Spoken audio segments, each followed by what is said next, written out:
আসসালামু আলাইকুম, আমি ডাক্তার নাজমুল। স্ক্রিনে আপনারা যে পেশেন্টটাকে দেখতে পাচ্ছেন, ওর বেসিক্যালি ফ্লু হয়েছে। এবং আপনারা দেখতেই পাচ্ছেন যে ফ্লু কতটা সিভিয়ার লেভেলে হইতে পারে। সাধারণত ও তখন আর ওর বডিকে নাড়ানোর মতো একদমই শক্তি পাবে না।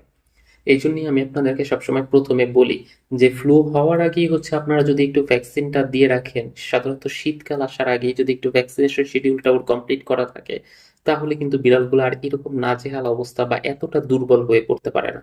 এই জন্য আপনাদের প্রথম অবস্থাতেই করণীয় হচ্ছে যে আপনারা ভ্যাকসিনেশন যে শিডিউলটা থাকে ক্যাটের জন্য, এই শিডিউলটা একদম প্রপারলি ফলো করবেন। সেকেন্ড যে ব্যাপারটা, যে স্যার আমরা এরকম কোনো কারণে হয়তো বা মিস করে গেছি বা জানতাম না, এটা আসলে আগে দেয়া হয় না, এই ক্ষেত্রে তো এখন ফ্লু হয়ে গেছে, আমরা কি কি ধরনের লক্ষণ দেখলে বুঝতে পারবো? বিড়ালের ফ্লু হইলে সাধারণত কিছু কমন লক্ষণ থাকে। কমন লক্ষণ বলতে কিরকম স্যার? কমন লক্ষণ বলতে এটা এরকম যে আপনি প্রথম অবস্থায় দেখবেন কি ও খাওয়া দাওয়া একদম সব বন্ধ করে দিচ্ছে, এবং ও আগের মতো সেরকম খাচ্ছে না।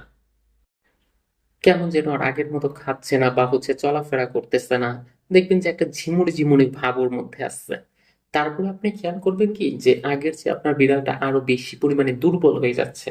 মানে ও একদমই এখন আর একটা জায়গায় বসলে আর ওর উঠার যে শক্তিটা, সেই শক্তিটাও থাকবে না। এটা গেল প্রথম। এরপরে আপনি দেখবেন যে ২-১ দিনের মধ্যেই ওর হলুদ কালার, ২-১ দিন না, সাধারণত তার ৪ থেকে ৬ ঘন্টার মধ্যেই সাধারণত ওর প্রচন্ড পরিমাণ হলুদ কালার বমি হচ্ছে। এবং যাদের ক্ষেত্রে বডির রোগ প্রতিরোধ ব্যবস্থা কম থাকে বা বডিতে অনেক বেশি পরিমাণ ইনফেকশাস এজেন্টটা প্রবেশ করে থাকে, সেই সব বিড়ালের ক্ষেত্রে খুব ফ্রিকুয়েন্ট লেভেলের বারবার বমি হয়। বমিটা এতটাই হলুদ হয় যে কারো কারো ক্ষেত্রে খুব তীব্র হলুদ হয়, আবার কারো কারো ক্ষেত্রে খুব প্রথম অবস্থায় হালকা হলুদ হয়। দুইটা ক্যাটাগরাইজেশনে আপনি এই ক্ষেত্রে বমি দেখতে পারবেন।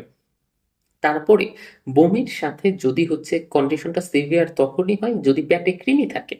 কৃমি থাকলে তখন ওই বিড়ালগুলো আর খুব বেশি পরিমাণে সার্ভাইভ করতে চায় না। কারণ একে তো কৃমির সমস্যা, সেকেন্ডত ফ্লুর এই কন্ডিশনটা আরো ভয়াবহর দিকে যাচ্ছে। আর অনেক ওনাররা এর সাথে বলে এরকম যে স্যার ওকে না এখন পানি খাওয়াইলে দেখা যায় যে ও ওই পানিটাও বমি করে ফেলে দিচ্ছে। মানে কিছুই মুখে নিতে পারতেছে না, খাবার মুখে টোটালি বন্ধ। এই সমস্যাটা আপনি বেসিক্যালি ফেস করবেন। এটা তো গেল প্রথম দিকে। তারপরে তার ১২ ঘন্টা বা ২৪ ঘন্টা পরে আপনি দেখবেন কি ওর পাতলা পটি শুরু হয়েছে। দ্যাট মিনস পাতলা পায়খানা করতেছে। এবং এইটা ও চাইলেও কন্ট্রোলে রাখতে পারতেছে না, মানে একদমই পাতলা হয়ে গেছে পটিটা। এখন আপনি একটু খেয়াল করেন, ওর কিন্তু ওই বমির মাধ্যমে বডি থেকে ফ্লুইড লস হচ্ছে। এইখানে পাতলা পটির মাধ্যমে বডি থেকে ফ্লুইড লস হচ্ছে। এই জন্য এই কন্ডিশনটা আরো বেশি ভয়াবহ হয়ে যায় যদি কিনা ওকে প্রথম অবস্থা থেকে আপনি ট্রিটমেন্টটা শুরু না করেন। মানে কোনো কারণে ও যদি আলটিমেটলি ডিহাইড্রেশনের ওই অবস্থাটায় পড়ে যায়, তাহলে আর আপনি তখন কামব্যাক সেরকম ভাবে কি করাইতে পারবেন না। মানে তখন মারা যাবে, এইটুক প্রায় 70% শিওর। এইটা তখনই। এখন এইটা আপনাদের করণীয় কি, আপনারা বুঝবেন কিভাবে? আপনারা তো শুধু দেখতেছেন খাওয়া বন্ধ করতেছে, অথবা অনেকে এসে বলে স্যার হলুদ কালার বমি করতেছে, এই দুইটাই কমন। এছাড়া তো আর আপনার বোঝার অপশন নেই। যদি একদম প্রথমেই বুঝতে পারেন যে ও হলুদ কালার বমি করতেছে, ওইটা হোক একবার দুইবার, সাধারণত এটা দিনের ভিতর ৮-১০ বার পর্যন্ত বমি হয়। তো যখনই আপনি একবার দুইবার দেখবেন এরকম হলুদ কালার বমি হচ্ছে, তখনই আপনার মাথায় এইটা সেট করতে হবে যে তার মানে হয়তোবা ও ফ্লুতে আক্রান্ত হইতে পারে। এবং সাথে সাথেই আপনার একজন রেজিস্টার্ড ভেটের সাথে কনসাল্ট করতে হবে যে স্যার এরকম হলুদ কালার বমি হচ্ছে, আমি তো এরকম ওকে ওই ভ্যাকসিনেশন গুলা করাইনি। এবং উনি তখন আমাদের কাছে কিট টেস্ট পাওয়া যায়, এই কিটগুলা দিয়ে আমরা কিট টেস্ট করলেই তখন খুব ইজিলি আমরা ডায়াগনোসিস করতে পারি যে আসলেই ওর বমি হয়েছে কিনা। তবে হলুদ কালার বারবার বমি করলে প্রায় 80% শিওর যে ওর আলটিমেটলি ফ্লু হয়ে গেছে। এখন এক্ষেত্রে আপনারা আরেকটা কাজ করতে পারেন, যদি পারেন তো মুখে অল্প অল্প করে ওর স্যালাইন দিতে পারেন। কিন্তু আপনি যদি ভেটের সাথে কনসাল্ট করেন, ভেট তো তখন ওর ওই চামড়ার নিচে স্যালাইন দিয়ে দিবে, সেক্ষেত্রে আপনাকে মুখে আর অন্য কোনো খাবারও দিতে হবে না, মুখে আপনাকে আর অন্য কোনো ওষুধও তখন দিতে হবে না। আপনি জাস্ট ৩-৪ দিন পর্যন্ত ভেটের পরামর্শে স্যালাইন প্লাস দেখবেন যে আদার্স আরো ৫-৬ রকমের মেডিসিন ক্ষেত্রে কন্টিনিউ করতে হয়। সেই মেডিসিনগুলো যদি ভেটের পরামর্শ মতো আপনি কন্টিনিউ করেন, তাহলেই দ্যাটস ওকে। জাস্ট নর্মালি দেখবেন মোস্ট অফ দ্য টাইমই প্রথম দিকে ডায়াগনোসিস করে যদি ট্রিটমেন্টটা শুরু করা যায়, তাহলে ফ্লুর থেকে রিকভারি করা পসিবল। এবং ফ্লুর অনেক পেশেন্টই বেঁচে যায়। কিন্তু ফ্লু কিন্তু মরণঘাতী, এটা আপনাকে মাথায় রাখতে হবে। এই জন্য আপনি যখন ভেটের কাছে গিয়ে এরকম ভাবে ট্রিটমেন্টটা শুরু করছেন, ভেটও তখন দেখবেন যে আপনাকে বলে দিবে যে ফ্লুর কেসগুলোতে সাধারণত হচ্ছে একদমই যে বেঁচে যাবে বা এটা পুরোটাই নির্ভর করে হচ্ছে ওর রোগ প্রতিরোধ ব্যবস্থার উপরে, ও কতটা ধকলটা মানায় নিতে পারবে সেটার উপরে। ও যত বেশি রোগ প্রতিরোধ ব্যবস্থা ভালো হবে, ও যত বেশি ধকল মানায় নিতে পারবে, তত ওর সার্ভাইভ করার রেট হচ্ছে ভালো থাকবে।